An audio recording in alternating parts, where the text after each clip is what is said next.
Hello students, this is video number 14 of magnetic effects of current। और इसके अंदर फिर से हम कुछ एक प्रॉब्लम कर रहे हैं, लेकिन बड़ी अच्छी प्रॉब्लम है वो, उससे काफ़ी कॉन्सेप्ट भी क्लियर होगा आपका एम्पियर्स लॉ को लेके। Consider a coaxial cable. Coaxial cable का मतलब होता है जिसके अंदर दो वायर्स रहती हैं। मतलब इस तरह से देखना, आप टॉप व्यू समझेंगे हम, हाँ टॉप व्यू से ही समझ आता है सही। ये आ गया उसका इनर कोर, और उसके ऊपर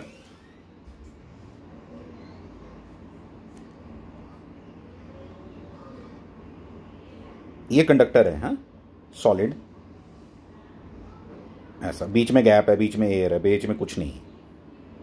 ठीक है, मैं थोड़ा अच्छे से आपको बता देता हूँ, अच्छी प्रॉब्लम है।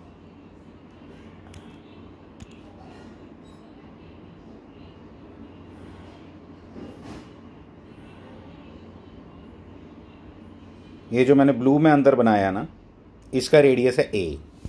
ठीक है, और ये कोएक्सियल केबल का जो ये बना रहा हूं मैं कंडक्टर, इसका इनर रेडियस है बी और आउटर रेडियस है सी। आपको जितनी भी यहाँ पे पॉइंट्स हैं जो रेलेवेंट हैं, जहाँ पे आपको मैग्नेटिक फील्ड पता होना चाहिए, वो हमने पता लगाने हैं।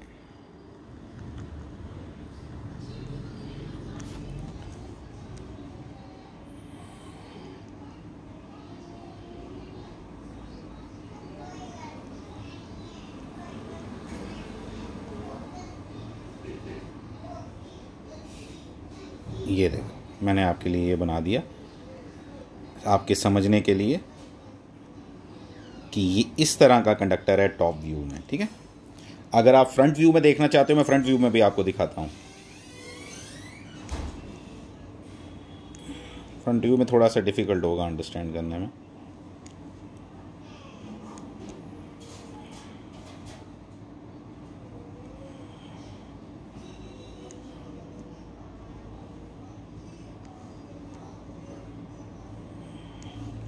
ये सारा सॉलिड पोर्शन, ठीक है, और इसके अंदर इधर ये सॉलिड है सारा, मैंने बना नहीं रहा मैं।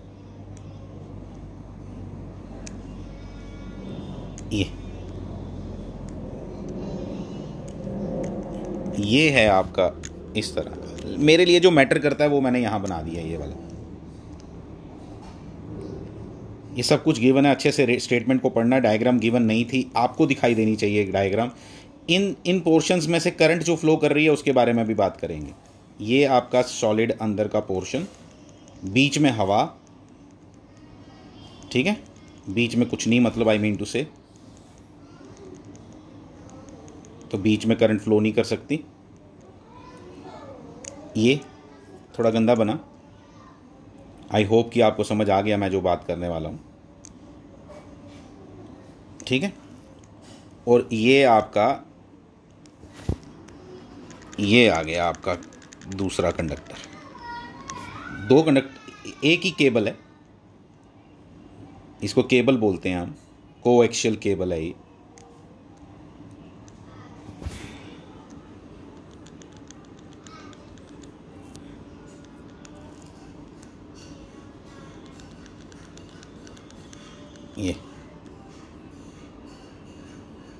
लेकिन मेरे लिए, मैंने आपको बोला एम्पियर लॉ लगाना है, हमने फाइंड करना है।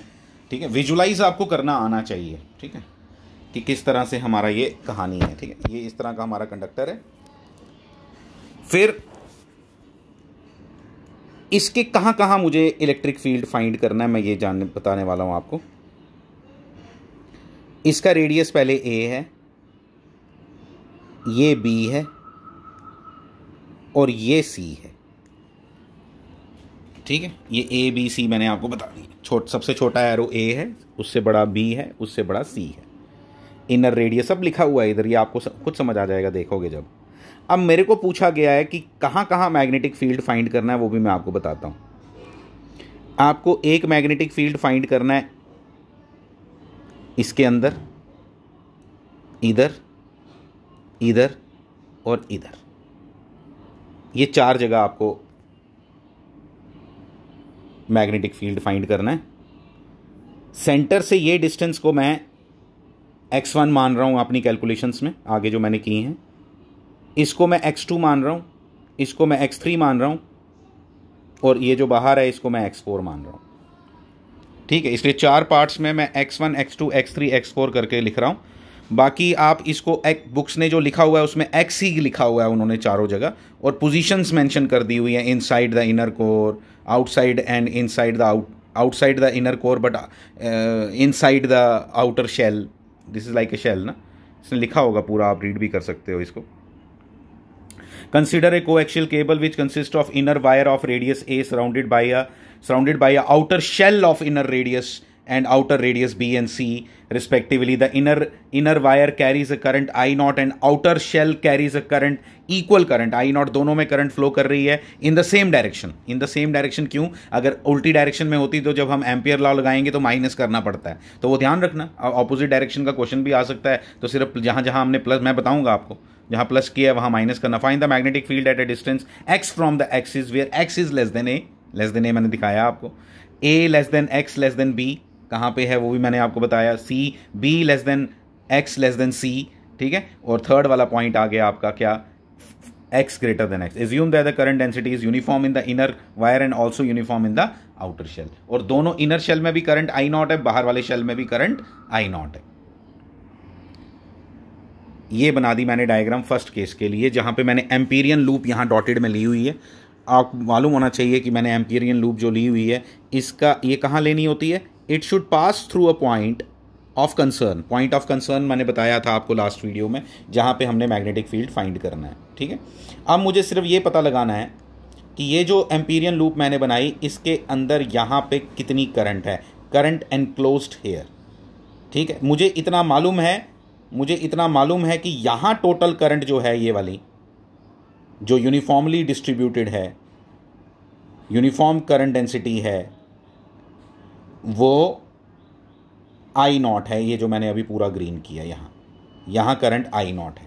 तो बताओ जो आपने अभी एम्पीरियन लूप ली थी इसके अंदर करंट कितनी होगी। बस ये सारी गेम होती है हर जगह आपको बस यही फाइंड करना होगा, करंट इनक्लोज्ड। जैसे गॉस लॉ भी इंपॉर्टेंट था, जहाँ पे हम क्या फाइंड करते थे, चार्ज इनक्लोज्ड, तो Q enclosed upon E not करते थे, यहाँ पे म्यू नॉट इंटू I करते हैं, ठीक है। तो ये आ गया। अब ये वाला चार्ज फाइंड करना हो तो करंट डेंसिटी यूनिफॉर्म है, यानी कि क्या लिखूंगा मैं, करंट डेंसिटी अगर J है, J की वैल्यू कितनी है, बड़ी सिंपल है, I not divided by pi A square. आपको समझ आना चाहिए, एरिया पूरे का एरिया और I नॉट पूरे में करंट, तो J इंटू इसका एरिया, ये जो मैंने अभी बनाया, क्या होगा, पाई x1 स्क्वेयर।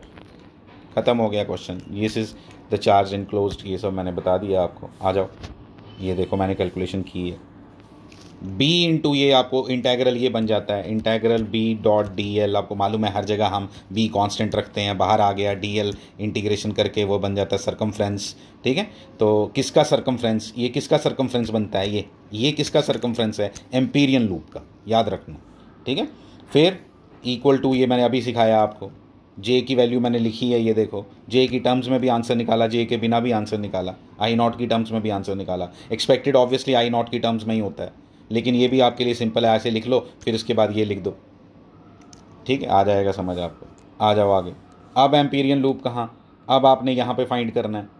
ये डिस्टेंस मैंने आपको कितना बोला था कि मैं x2 लेने वाला हूँ, ठीक है। यहाँ पे कितना, इसकी ये कितनी करंट इनक्लोज कर रहा है, पूरी की पूरी I नॉट, पूरी की पूरी I नॉट, पूरी की पूरी I नॉट, इसलिए ये सिंपल केस हो गया।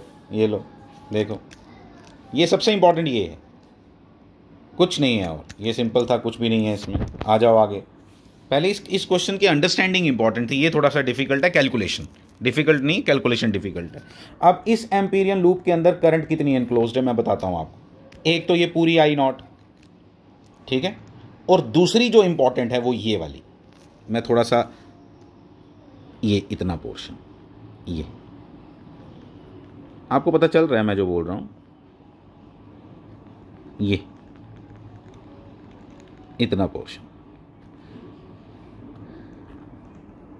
बाहर इसके एम्पीरियन लूप के बाहर नहीं, इसके अंदर अंदर यहाँ कितनी करंट है। तो जैसे आपने इधर निकाली वैसे ये भी निकालनी है। थोड़ी कैलकुलेशन हार्ड क्यों है मैं बताता हूँ।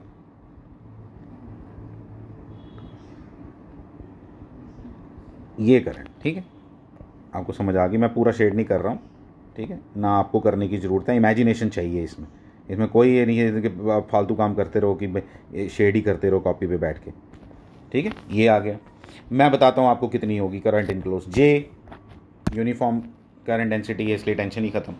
जे मल्टीप्लाइड बाय कितनी करंट इनक्लोज, देखो ये एरिया, ये जो मैंने रेड में बनाया ना इसका एरिया, पता कितना एरिया होगा ये, देखो देखो मैं लिखता हूँ पाई x3 स्क्वेयर। पाई x3 स्क्वेयर हो गया पूरा ये जो सर्कल है ना, जो एम्पीरियन लूप सर्कल बना रही है, पूरा एरिया वो ये सारा आ गया इतना।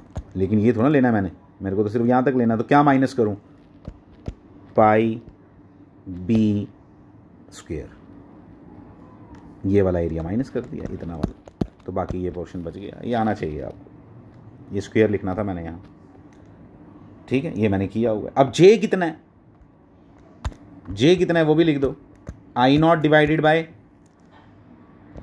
जे कितना है आई नॉट डिवाइडेड बाय ये वाला एरिया। ये वाला एरिया कौन सा मुश्किल है, ये देखो ये वाला एरिया कितना है, ये area pi C square minus pi B square. इस एरिया को डिवाइड कर दो किसके साथ, नहीं आई नॉट को डिवाइड करो इस एरिया के साथ, तो इसकी करंट डेंसिटी पता चल गई, इसकी इस पोर्शन की करंट डेंसिटी। दोनों में करंट आई नॉट है, इसकी करंट डेंसिटी इससे डिफरेंट होगी क्योंकि इसका एरिया और इसका एरिया सेम थोड़ा, जरूरी थोड़ा, गिवन थोड़ा है वो। तो बस जे बता दिया मैंने, किया है। आप देखो, ये देखो, ये तो पता है। ये क्या लिखा भाई आपने, करंट एनक्लोज, वो अंदर वाला तो पूरा लेना है ना, ये तो पूरी करंट है ना इसके अंदर आई नॉट, इसलिए आई नॉट तो पूरा ले लिया। फिर ये जे इंटू जो मैंने अभी लिख के दिया था आपको एरिया, ठीक है, वो लिख दिया मैंने दोबारा।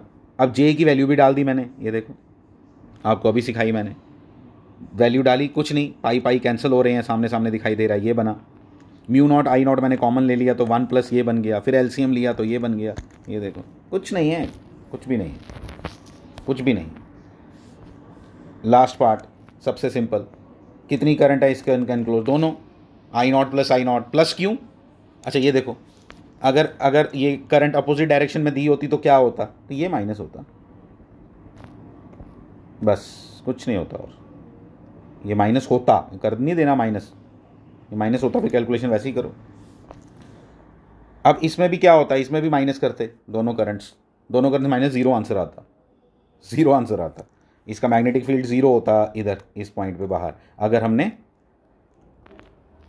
इसकी मतलब इधर अगर ऐसे होता, ये करंट की डायरेक्शन अंदर की तरफ, और ये इधर क्या होता है, डॉट्स होते। लेकिन है कैसा, अंदर वाले पोर्शन में भी क्रॉस है और बाहर वाले भी पोर्शन में भी क्रॉस है, या अंदर वाले पोर्शन में भी डॉट है और बाहर वाले पोर्शन में भी डॉट है। उसने नहीं बताया डॉट है या क्रॉस है, उसने सिर्फ ये बोला कि सेम डायरेक्शन है। और मेरे लिए अभी फिर इसीलिए मैं मैग्नेटिक फील्ड की डायरेक्शन नहीं बता सकता यहाँ, मुझे बताएगा नहीं कि डॉट है या क्रॉस है, तो मैं कैसे डायरेक्शन बताऊँ, ठीक है। ये कैलकुलेशन है, वेरी सिंपल, 2I0 लिखा है बस, ये इंपॉर्टेंट है इसमें, 2I0 जो मैंने लिखा है। फिर आगे तो क्या है, आगे तो सिंपल, ये डिवाइड कर दो, इधर हर बार डिवाइड करना, बी की वैल्यू निकाल लो। Thank you very much.